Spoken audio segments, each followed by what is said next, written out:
جب کوئی اچھی بات سنتا ہے تو انسان کی فطرت ہے کہ وہ آگے منتقل کرتا ہے. آج کل وہ شیئر کر دیتے ہیں نا، جو بات آئے تو آپ اس کو آگے بڑھاتے ہیں، دوستوں میں شیئر کر دیتے ہیں. تو یہ انسان کی فطرت سے افواہیں بھی اس لیے پھیلتی ہیں کہ جو بھی بات آپ سنتے ہیں فوری آپ کی کوشش ہوتی ہے کہ یہ سب سے پہلے دوستوں کو میں ہی بتاؤں.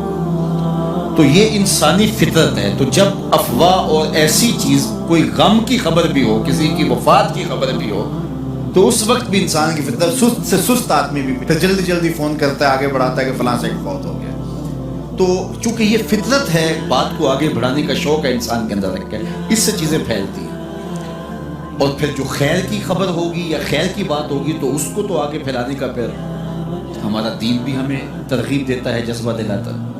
تو حضرت ابو ہریرہ اس جذبے کے تحت جو سنتے تھے پھر آگے منتقل کرتے. اب حضور کی بارگاہ سے اٹھ کے جاتے تو سب سے پہلے گھر جاتے اور سب سے پہلے اپنی ماں کو ہی سناتے. اور ماں تھی کافرہ، وہ سننے کی بجائے، خوش ہونے کی بجائے سن کے وہ الٹا ناراض ہوتی اور کوئی نہ کوئی ایسی بات کر دیتی. سید ابو ہریرہ سے گوارا نہ ہوتا. ایک دن انہوں نے کوئی ایسی بات کر دی کہ حضرت سیدنا ابو ہریرہ رضی اللہ تعالیٰ عنہ نے فیصلہ کر لیا کہ آج ماں کو چھوڑ دینا، کیونکہ میں یہ گوارا نہیں کرتا کہ میرے آقا کے بارے میں کوئی ایسا جملہ کوئی بولے. اور تھی گھر میں ماں ہی، بھائی بھی کوئی نہیں تھا، بہن بھی کوئی نہیں تھی، باپ بھی فوت ہو گئے تھے، شادی بھی نہیں ہوئی تھی. تو ماں ہی ماں گھر میں، اور ماں اور بیٹا اکٹھے رہتے ہو تو پھر محبت بھی مثالی ہوتی ہے. تو اب ماں ہی ایک رشتہ ہے مادی دنیا کے اوپر. تو حضرت ابو ہریرہ رضی اللہ تعالیٰ عنہ نے فیصلہ کر لیا کہ چھوڑ دینا. چھوڑ کے گھر سے نکلے، لیکن دل ڈوب رہا ہے کہ ایک ہی تو رشتہ تھا، وہ بھی گیا. افسردہ ہیں، حضور کی خدمت میں پہنچے.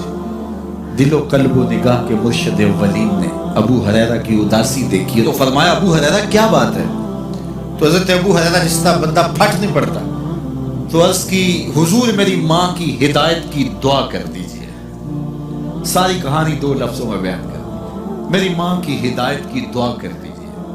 حضور نے نہیں پوچھا کیا ہوا، کیا ماجرا ہوا، فوراً ہاتھ اٹھ گئے.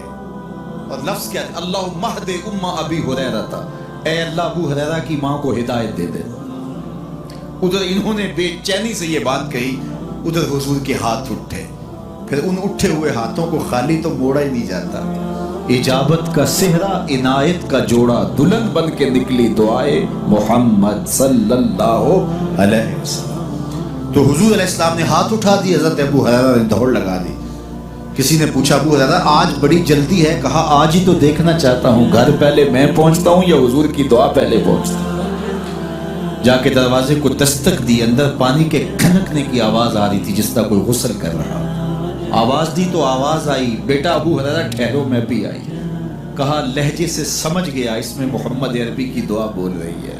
تھوڑی دیر کے بعد میری ماں آئی، تازہ آثار وضو سے اور غسل کی وجہ سے ان کے جو ہے وہ